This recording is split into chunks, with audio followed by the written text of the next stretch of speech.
Well, the microphone's working. Can you hear all the way in the back? Okay, I'm Michelle Saunders, and I'm the director of the South Texas Geriatric Education Center, which is also the Southwest and Central Consortium Geriatric Education Center of Texas, when we do things for a broader audience than just San Antonio or South Texas. And my purpose at the microphone is to welcome you all, and also to do a number of thank yous. We had a phenomenal planning committee, as we always do every year, and I'd like to thank them. We have staff at both the Health Science Center and the Geriatric Education Center, Joe Zapata, Mark Johnson down here, raise your hand, thank you, and Barbara Giles, who you've either all spoken with, emailed, faxed, or registered with or signed in today. And at the VA, Veronica Salazar, Tressa Carr, and Elizabeth Packer at the GREC, which is the Geriatric Research Education and Clinical Center, our co-sponsor for this event, as always. And we, as you may notice or not, moving around, we have a number of media crew from the Health Science Center. We are streaming live today. Robert Merrill in the back with the big camera. Javi Escamilla, who is also helping with the phenomenal live broadcast, and John Kelly, who is, I don't see him, but you'll see him eventually, and of course, our phenomenal group of faculty. I would also like to introduce Dr. Tracy Cawthorn, who will stand up in the back so you can see her. She is our new Associate Director of the Geriatric Education Center and a former Geriatric Psychiatry Fellow, so you will get to see her a lot now and in the future. Thank you. If everyone would please put their phones on stun, that would be very much appreciated. And the bathrooms are, you can go across the lobby, or you can make a right and keep going. You get to the doors, you make another right, and they'll be there on the left. So that's where the bathrooms are. And most importantly, these seats would have been filled, but as you know, we have a federal government shutdown, and our VA colleagues, unless they were willing to take annual leave, could not attend. So we are very, very sorry for that loss. And we're at least hoping that they will get paid in a timely fashion. As you look through the front of the handout, you get to the page that says Statement of Attendance. We do have certificates of statement of attendance for all of those professions and continuing education credit as well. There are a few VA people here. Thank you so much for coming. And you go online with the education system, as you know, to get your continuing education units. And the rest of you sitting in the auditorium, page 2, it says a 2 on it. I don't know exactly that it is page 2. You fill out this form to get your credit. Be sure, non-VA people, that you give this to Barbara Giles before you leave. And last but not least, if you go past that, there's, you know, the important financial disclosures if anybody has it. But then there's this page. Everybody see this one? That is the participant profile. In order for us to keep getting funded by the federal government, we have to give them data. And that includes things, we never include a name, so you need to know that. You get a number that will assign you. But we have to give them the information off this page. How many people here are podiatrists, for example? How many people work in an underserved setting that treats underserved people? Those kinds of things from this form that we have to turn that data in, which is vital. And in fact, we have a current data report, this will not be included, that's due this week.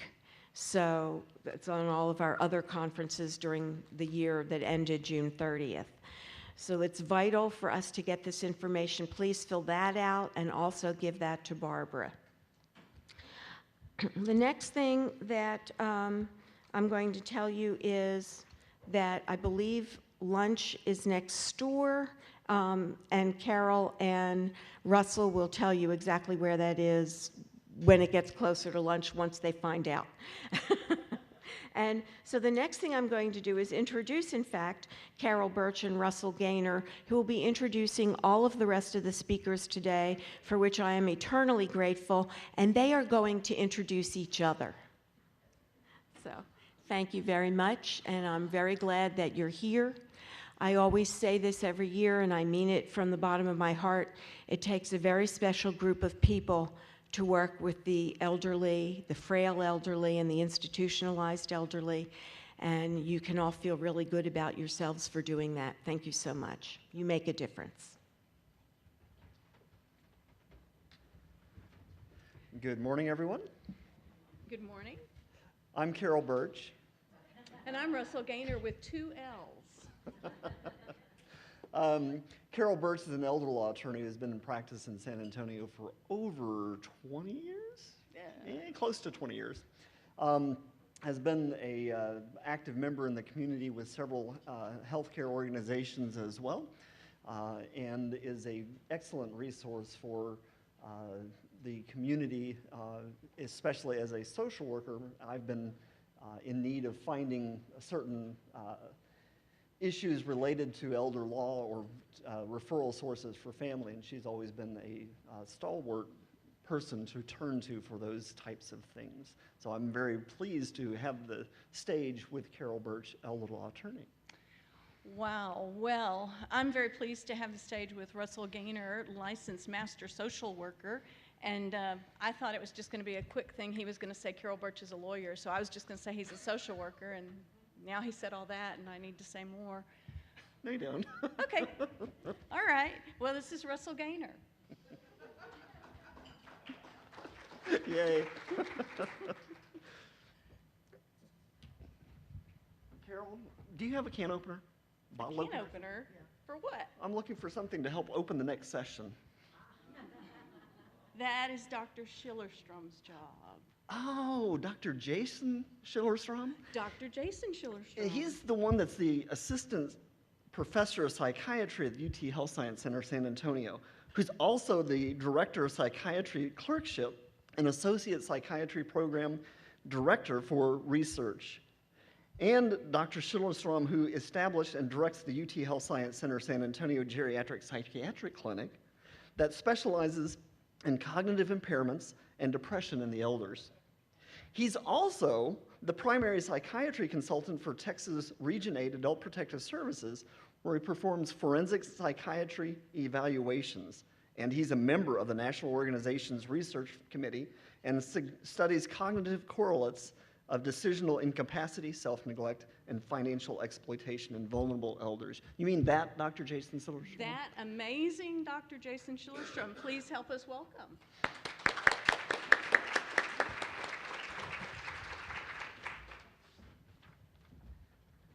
Do you want this one? Okay. Well, that was fun. All right, so good morning. I was asked by the organizers of this fabulous conference to step in and briefly introduce the conference and the spirit of the conference. When I graduated from residency in 2004 and in fellowship in 2005, I really completely viewed myself as a healthcare provider, a physician, and I just thought that the legal stuff would be handled by other people exclusively. And so for about a year and a half after that, I tried really hard just to stick my head in the sand and let the legal experts sort out all of the challenges, and then eventually came to the conclusion that that's just not possible. Our elder law legal community here in San Antonio is fabulous and second to none. But the truth is that without close collaboration with social work, physicians, nursing, other healthcare professionals, the outcomes that we want to see happen for our elders just don't happen. When as many of you know, a lot of the work that I do is with adult protective services. And when I talk about adult protective services to different audiences, particularly medical students and residents, what is very clear every time is how grossly underestimated the problem is. I'll be talking with medical students, and I'll ask medical students, so how many calls per year does adult protective services get for suspected abuse, neglect, or exploitation? And the medical students will say, oh, I mean, I bet they get a lot. I bet they get like 1,000 calls per year. And you know, and there'll be a very wise professor in the audience who'll kind of pat the medical student on the head and say, oh, medical student, they don't get 1,000 calls per year. They get like 10,000 calls per year. And the truth is that in the last fiscal year, they got over 110,000 calls of suspected elder abuse, suspected neglect, abuse, and exploitation. The state of Utah recently commissioned a study trying to sort out how much money per year is lost to elder financial exploitation. And this state-sanctioned study conservatively estimates that in the state of Utah, $55 million per year is lost to elder financial exploitation. So this is Utah, where nobody lives, and if you do live there, then chances are you belong to a very family-centric Mormon faith, and if Utah is losing $55 million per year, then God only knows what the state of Texas is losing. Where I think this has become very apparent is with the development of the Eagle Ford Shale. And so, you know, who is it that owns hundreds of acres of land with mineral rights over the Eagle Ford Shale? It's not 30-year-olds. Right? It's not 40-year-olds. No, it's 70-year-old, 80-year-old ranchers who own all this land out there over now oil-rich property. And so one single case of elder financial exploitation in the region that all of us serve can result in the loss of hundreds of thousands, if not millions of dollars in financial exploitation. And that's just one case. So I really am grateful for Dr. Saunders and her colleagues for year after year putting on these conferences. I think that it's a true service to the community and the elders that we all serve. And with that, I will turn it back over to Ms. Birch and Ms. Gaynor, who will introduce, I'm looking forward to see how this goes, Joanne Woodruff. So thank you.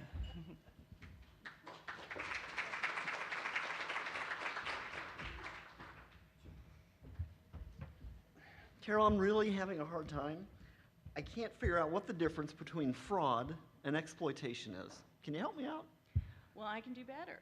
I can have our next speaker, Ms. Joanne Woodruff, speak and tell us about the difference. The Bexar County District Attorney Susan Reed appointed or assigned Joanne Woodruff to the, sorry about that, now elder fraud prosecutor, or the new elder fraud prosecutor position in 2004. Her duties are twofold. She is to prosecute those accused of financial fraud against the elderly, and she is to make awareness presentations for the community and to law enforcement agencies regarding elder fraud. She graduated from the University of Texas School of Law in 1999 and has served the District Attorney's Office since that time. Please help us welcome Joanne Woodruff.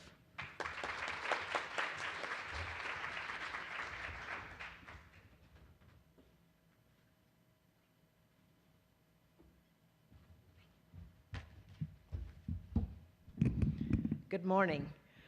I want to tell you that I'm now part of a elder fraud unit, Judge Reed added another prosecutor, and he's here, Derek Hilly, and then also our white-collar crime chief is here, Trey Banak. And we'll be here most of the day, so if y'all have questions, you feel free to ask them. You can also ask me if you want to. When Judge Reed first took office, the elderly situation was something that she campaigned heavily on, and she applied for a grant from the governor's office. And at the time when she had applied for the grant, I kept asking my boss, who was Cliff Herberg at the time, if I could be considered for the position. And I asked him so many times that he finally told me that no one else wanted the job. Joanne, you would probably be fine, and you may be considered for the job. So I've had this position since 2004. I still think it's one of the best positions in the DA's office, and I hope Derek agrees with me. I'm going to try to get through these slides pretty quickly. We all know about the aging population in the United States, and you're going to see some more updated figures later. So I'll just skip through these. And as Dr. Schillerstrom said, if it's 55 million in Utah, we can only guess what it would be in the San Antonio or Bexar County area.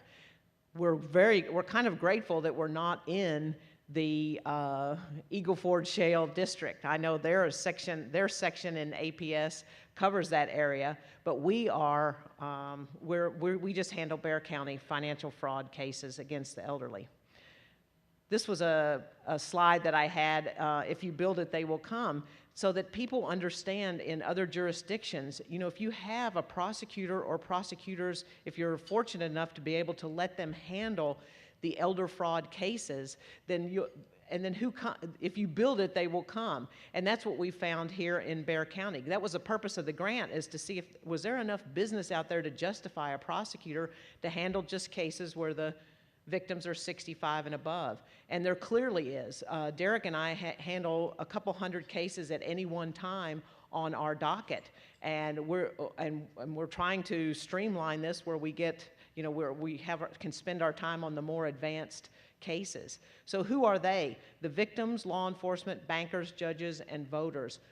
When you have a financial area that's dedicated to elderly people, we now have the law enforcement officers who love bringing us cases. Before, they would do the work up the cases, and they may or may not have been rejected. So we can focus on the elderly people, we can focus on the victims, and so the bankers are on board, they're helping us, and of course the medical community now too.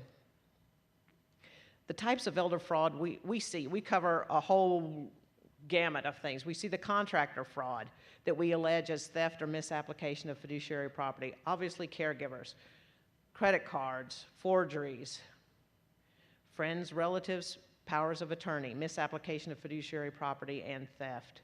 Sometimes having a power of attorney makes the case much better for us because we can kind of combat the allegation that it's just a gift, you know, that someone has given us the gift. But if they're a power of attorney and they're operating under that power of attorney and then they're spending the money on themselves, then that's a misapplication of fiduciary property.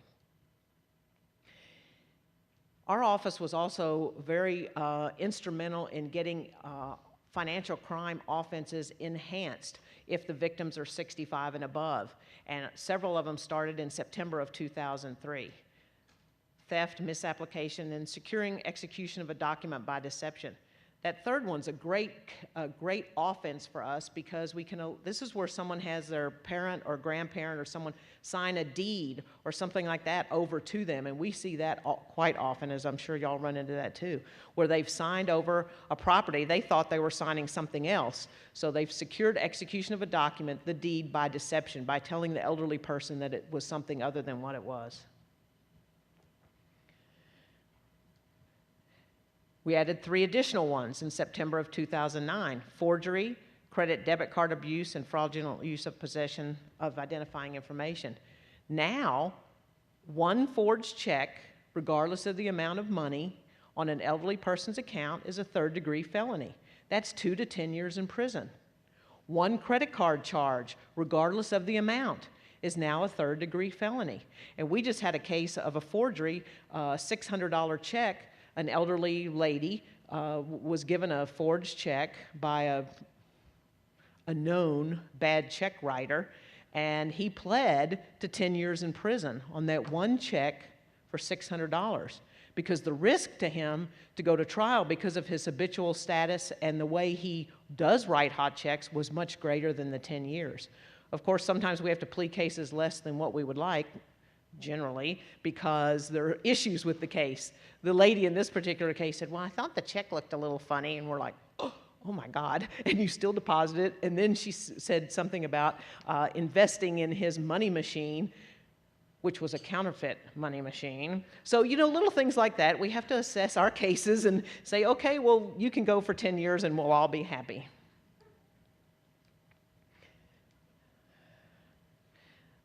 The elements of theft, and this is where misapplication is sometimes a better offense than theft, because theft has to be at the time that someone takes the money, they had the intent to deprive someone of the money. Now, here's where it works for us when an elderly person is involved that has dementia, and this is where Dr. Schillerstrom comes in. It's great on our cases. When we get an APS case in where Dr. Schillerstrom has done the assessment, and then the defense attorney says, oh, well, you know, I don't know how you're going to prove this. And I said, well, it's your guy against Dr. Schillerstrom. Google him and see what it is. Read his report, and generally we get pleas. Thank you very much, Dr. Schillerstrom. So we're always very happy to have him on the cases. But anyway, if consent's not effective, if it's given by a person who, by reason of advanced age, is known to have a diminished capacity to make informed and rational decisions about the reasonable disposition of property. And if those of you who, a few years ago, we had a case against Aero Upholstery. I don't know if you remember that. It did hit the news media for a while, but the lady had given, she had called them, you know, they have ads targeting the elderly. She had called, the son-in-law goes to her apartments at the towers, checks in, goes upstairs. He's upstairs for 15 minutes. He comes back with a check for $35,000 as a down payment on 5 drapes. The sales price on the drapes was $65,000. Well, when the bankers happened to notice this, there was a problem with the lady's account where she had transferred money from a money market to cover this check, and the bankers contacted her daughter in California, and of course she was like, oh my God, you know. Well, that was a clear issue under theft, that was not a rational property decision. Nobody would pay $65,000 for 5 chintzy cotton drapes. And when the owner of the company, he did not like being told that, you know, his son-in-law, which was the best part of the case, was the salesman, you know. And I said, you know, is that a rational price for someone to pay for drapes? And he just looked at me and said, I win. I win. So what we did was we charged the corporation so that we could hit them with a fine, which was 2 times the amount of the fraud. So they paid a $105,000 fine, the corporation did, which they did not like, refunded the money to the victim, and then the son-in-law had to take a deceptive trade practices conviction. So that's exactly an example of an executive function issue. You'll hear later, I'm sure, on the executive function that this is where the scammers know that as we age, that one of the first parts of the brain that's affected is that part that makes that rational property decision. So they know it, and they're going after it. So that's the greedy neighbor, contractors.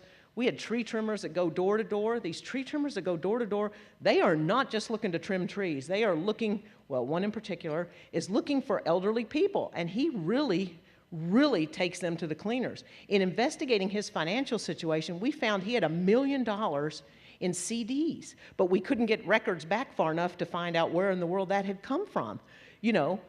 But it's my contention and our contention that that's what he's looking for when he goes door to door. So we tell elderly people, don't answer your door, don't deal with these people, don't put your mail out, don't put the flags up. You know, people are coming through the neighborhoods to take those checks, to wash them and forge them. I mean, it's a very scary world out there for our senior citizens. The sad part is that they can live on their own and they could be fine if we didn't have these kind of people out there. But that's what we do at the district attorney's office, is try to prosecute as many of them as we can. Unfortunately, on a lot of cases, the best result is that they've become safe and the bleeding has stopped on the financial situation, because it may or may not be a case that we can prove beyond a reasonable doubt in a court of law. So we try to get as many of them as we can. Under misapplication, This is where they hold as a fiduciary. A lot of people are fiduciaries. If they're handling your money, they're a fiduciary. If it's a contractor you've given money to, they're a fiduciary. So that's easier to prove on a contractor fraud than theft. If they take the money as a down payment to buy the materials and they never show up, mishap, reckless mishap. So that's how we prove those kind of cases. Here we talk about all the different fiduciaries. Any other person acting in a fiduciary capacity. And all these are in your book, these slides. And then dealing with the property, contrary to an agreement under which the fiduciary holds a property. A case we just had involved $200,000. Elderly woman takes neighbor to the bank to put him on the bank account because he said, you should let me be on there now in case something happens to you. How many times have y'all heard that? That the elderly people put someone on their account in case something happens to them. I've had friends call me and say, my daughter suggested that I gets put on my account. And I was like, don't do it, because now that person can take the money. Now, granted, what they spend it on might become an offense for us, but when the money's gone, the money's gone. So we would highly suggest, the bank, is anybody in here that's a banker? Are any bankers in here? Bankers will make sure your bills get paid if someone becomes incapacitated. They will not just shut your life down, but the risk is just horrendous by putting some on. Well, she put the person on, the neighbor on. She had $200,000 in the account. The banker highly encouraged her not to do that. She said, oh no, I trust him because he's going to only use the money if something happens to me. 1 month later, the money was all gone. Because he had checked with his attorneys who said, well, you're on the account, you can take the money. But what those attorneys didn't advise him further was that what you do with it then may become an offense. So we fought that one out and got her money back. But that's, we just see these kind of cases all the time. This is the securing execution of a document where they sign a document. Crawford issues. What is Crawford? Hearsay evidence, things like that. This is what we run up against when we have elderly victims. They may not be there to testify at the time we need to go to trial. They may be incapacitated before we even went to trial, which that's not a problem generally. Sixth Amendment gives the criminal defendants a right to confront their accusers. Plain and simple. So, if they're not available to be cross-examined, this is when people say, well, I have a videotape of them telling us what happened. That's not admissible because they weren't subject to cross-examination in that video. A deposition where they are subject to cross-examination, that may be admissible. So how does this affect us? They may die before trial, they may not be able to testify for health reasons, and they also may not be able to testify because of mental health reasons. So here's the end result. If an elderly person goes to the police and says, my niece stole all my money, and then he dies, we are done, basically done, because none of those statements are going to be coming in into evidence. And that's what happens. They may get away with it. So how do we do this? What do we do? Several ways we can avoid it going off the rails. Pretrial depositions, which are expensive because so many of our cases plea. If you think about our cases, if Derek and I have 200 cases on our docket at any one time, that means cases are coming in, cases are going out. If we spend a week in trial and we spend a week before trial, pre-trial, that's 2 weeks. So if you have, say, 48 weeks a year that you'll have juries that will come in and, and hear cases, that's 24 cases a year that you could process through. And that isn't going to work because you will have such a backlog of elderly cases. So most of our cases do plea. Plus, they also plea because our defendants are worried about what a judge or a jury will give them as punishment. We can take a deposition of elderly or disabled person.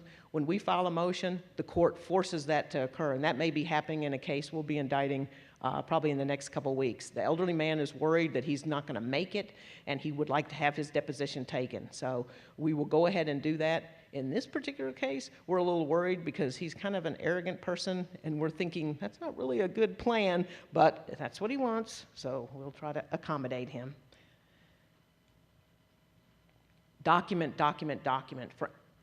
any profession that's dealing with elderly people. Write down who was there, what was said, how they acted, what they did. And let me show you how critical.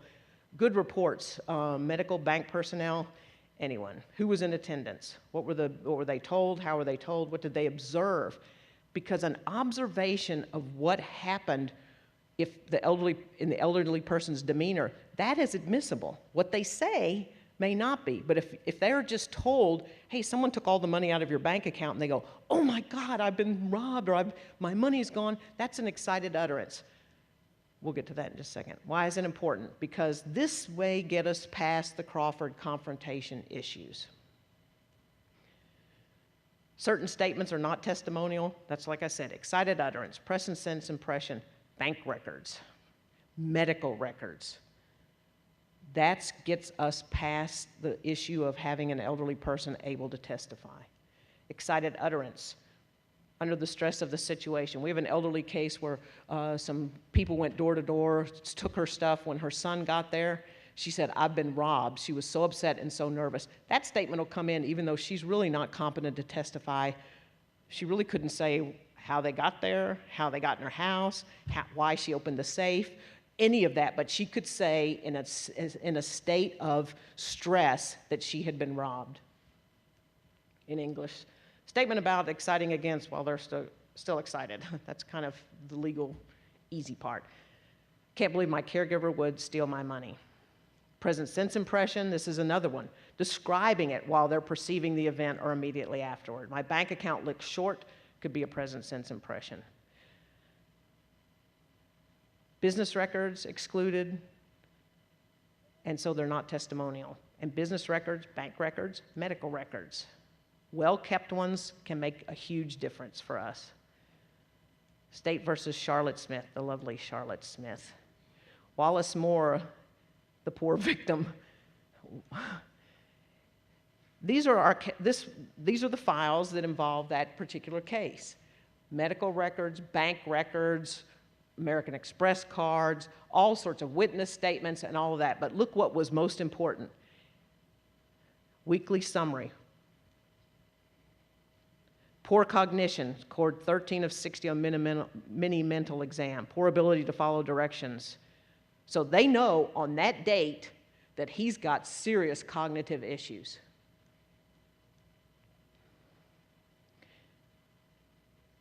Disoriented as to why he's even in the hospital. Unaware they had surgery on his right leg.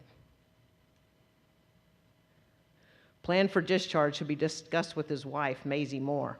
Ask the daughter to call me. Right there. Charlotte Smith pretended to be the daughter while she was in the hospital. The daughter now knows, of his cognitive deficits. Recommend nursing home. After that date in the hospital, she took $500,000 from Ted Moore. She pled also because of those medical records. Plain and simple. They said, well, we don't know how you're going to prove this. Here's how we're going to prove it. And they went, oh, okay. So she took a prison. She went 10 years also to prison. This is just my ugly female slides. This is before the money and after the money. This is, you know, there was about $100,000 unaccounted for that we couldn't track, and we're just sure that it went to Costa Rica or somewhere for her facelift. So, you know, she's still scary looking, but she was a little better than she was before. State versus Flor, Arriaga. Our victim was deceased at the time of trial. But look what we have. She went into the bank and made a fraud report on her debit credit card. And she said that it was in her possession. The only time she used it, Mary Kelly and Flora were the only ones that knew the PIN number. And Flora's sitting there at the bank. The bankers remembered that the caregiver was there. But they couldn't identify her, so fortunately we had a police officer identify her. But these records were admissible. She was guilty on all 4 counts. I mean, it was a small case. You'll see that the defense attorney said he can't believe we even went to trial on this. But, you know, it was either trial or dismiss it, so, you know, we did go to trial. He said it had never been tried in the past. The conviction was final. So we had a deceased victim who was competent before she died, not available, but the bank records convicted her. So it's very critical. Law enforcement reactions to these cases. If it's a civil matter, if a contract is involved. No, it's civil and could be criminal. It's a civil matter if a power of attorney is involved.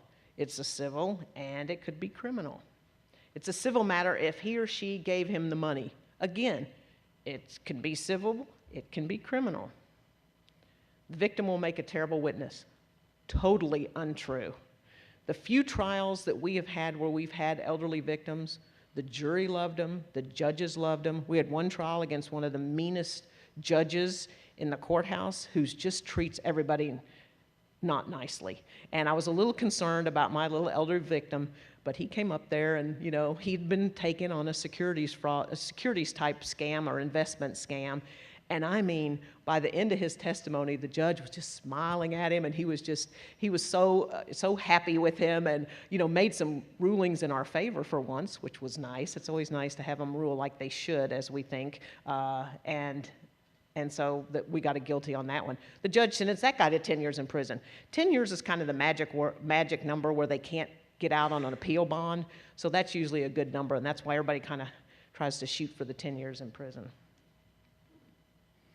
The prosecutor will reject the case. We try very hard not to reject our elderly victims' cases, because I can tell you, if they've lost $300 or $400 even, $10,000, whatever, it is a big deal to them. It is crushing to them, regardless of the dollar amount, that they have been taken or that someone has cheated them, especially if it's a caregiver or a family member.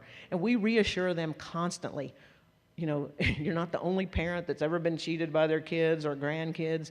We want them to know that's not because they were dumb or stupid, because that's what they'll say, you know, I was so stupid. No, we have good con artists out there. And these con artists, they don't get just the elderly people. They get the, you know, the younger people as well. These cases are worthy of our attention. They can be proved beyond a reasonable doubt. They do mostly plead, thank goodness. We get very creative when we charge offenses. Like I said, that securing execution of a document by deception, that can loop in a lot of different scenarios.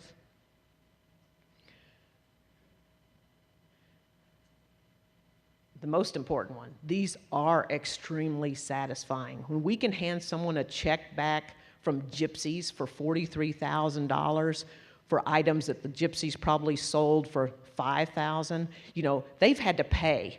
Those gypsies have had to pay, and they've gotten a conviction, and we're watching them. And the victims they're thrilled. They are thrilled. If they get $2,000, they're thrilled. This is kind of my smarty part here, that the cases are good for district attorneys and judges that are elected officials. No one wants to be soft on elder fraud. So if district attorneys can assign someone, they'll get a lot of publicity. We get a lot of publicity. We have news organizations calling us all the time, and, you know, we can't discuss current cases, and but they'll do little blurbs on the TV about different issues. Like I said, the check case. We had Patty was involved in this case where a client's mother had purchased a Volvo at the Volvo Center, and this lady had never driven, had never had a driver's license, and Patty called and said, well, we're going to go and, you know, get this all taken care of. I was like, good luck, because it's a car dealership, and we'd had this happen before. Come to find out, they were like, well, it's not our fault. It's like, well, it's somebody's fault. You know, the lady is bedridden in a nursing facility, and she signed documents that she bought a car, a $26,000 car, and ultimately the lending institution who had loaned on this car without having the woman present ended up taking the car back, but not before they had a heart attack, thinking there wasn't any insurance on the car. But the lending institution had approved this woman for a payment, a $600 a month payment, and on her application it said she earned $6,000 a year. I mean, it was just, It was so bizarre from start to finish that one would have thought it could be easily undone, but it wasn't, but the news media, they followed that little Volvo Center people around. They crushed them. So that's where we got our satisfaction is sometimes the cases may not go, we couldn't really prove that we charged the caregiver who actually did forge the signature, and she's the one that ended up with the car, not ultimately, but in the meantime. But anyway, a $26,000 car from a lady that didn't have a driver's license and had never driven. So these cases are good. Oh, defense attorneys have elderly parents. It's a very much a pleasure to deal with defense attorneys because they're like, God, if they had done this to my parents, this is under their breath, I would just, I don't know what I would do. I said, yeah, well, we see it all the time. Jury punishments. These are some this is from the criminal trial division. This kid was John Poor he carjacked a 78-year-old woman from a grocery store parking lot. And since it's not a financial crime, we didn't handle it. It was handled in our criminal trial division. Tried to push her, she fought, they high-speed chase, 80 years. He got 80 years from the jury on this case. This scares defense attorneys, and it should scare their clients, which is why, they plea. We have gypsies found it. Don't think the gypsies aren't here in town, and the travelers that are going door to door looking for elderly people or driving through the neighborhoods looking for elderly people that are outside their homes, and they tell them, oh, look, we did your roof 30 years ago, we need to check on it. And they're very good and they're very organized, and they'll kind of herd the elderly person into their home. They'll come down, they'll go bang around on the roof for 5 minutes, come in and say, okay, that'll be $10,000. Okay, you have an 80-something-year-old woman in a house with strangers who are good at this, and this is how they get their money. They write the check. They're afraid to call the bank. They won't answer the phone if the bank calls because they are physically afraid of what's going to happen to them. HEB, credit card case. HEB cashier tells the elderly woman, I'll help you swipe your card, and then distracts her and keeps her card, and then buys gift cards for herself, for her friends. Luckily, they were caught later at the Walmart video trying to use that credit card. And the HEB cashier went for a year in state jail, and that's a day for day. The judge just, off she went. Pigeon drop. This is where these are very organized group. They're generally African American that go and they cruise in the parking lots of Marshalls, Kohl's, places, HEB even, where elderly people shop, and they come up to them. They're dressed really nice. They have a South African accent, and they say that they are that they've just inherited money and they need someone to give the money to because they're leaving town tomorrow, and they need to give it to a church. And our elderly people, generally they go to church.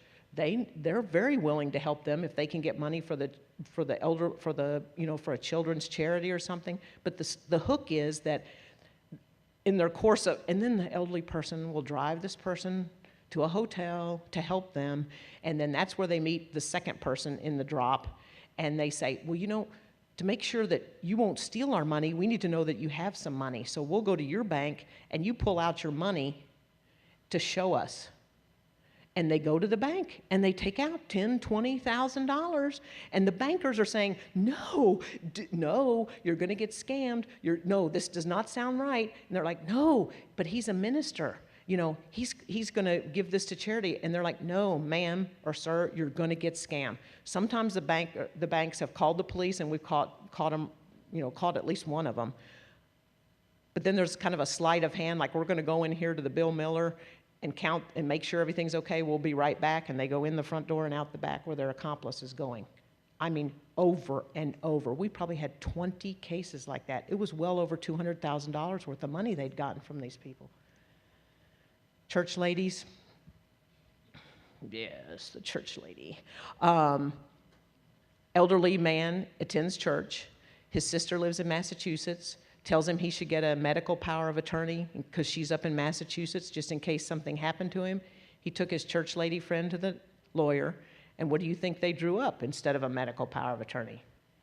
Statutory durable power of attorney, yes, the elderly man signed it. Why would he not? He didn't know what he was signing. The lady didn't realize until he was hospitalized and she got his mail that in his checkbook register, he was kind of cute. He would start out, he would make his balance what he spent the month before, and then he would try to spend less that month. But what he really had was like $25,000 in there.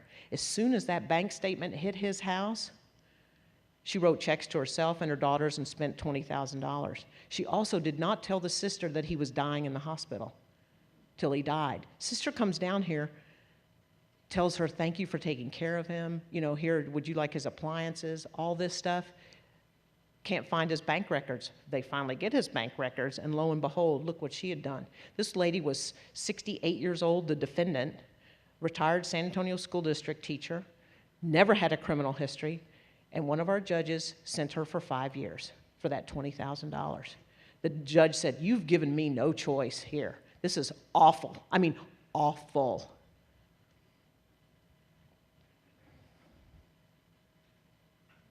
Oops, wrong one. Jefferson State Bank, we've had people pose as IRS agents.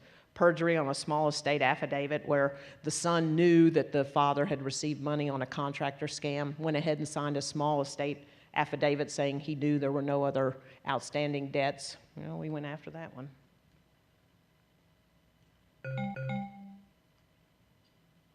Impatient children, impatient neighbors that were going to get the money. The guy that was on that $200,000 account, that was a payable on death account. She's 93 years old. I mean, if he'd waited a year or two, he probably would have gotten the whole $200,000.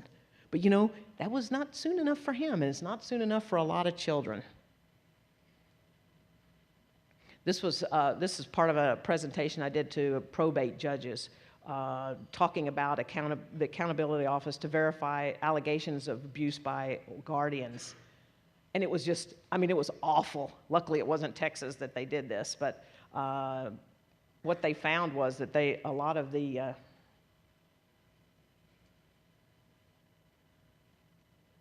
guardians, 158 incapacitated victims, $5.4 million on their study. Using 2 fictitious identities, they went to the probate courts and applied for guardianships, got them.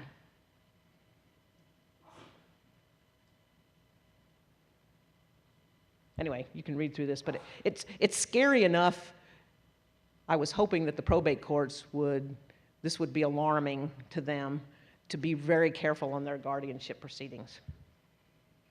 Anyway, I'm finishing a little bit early so that if you have any questions, anybody have any questions?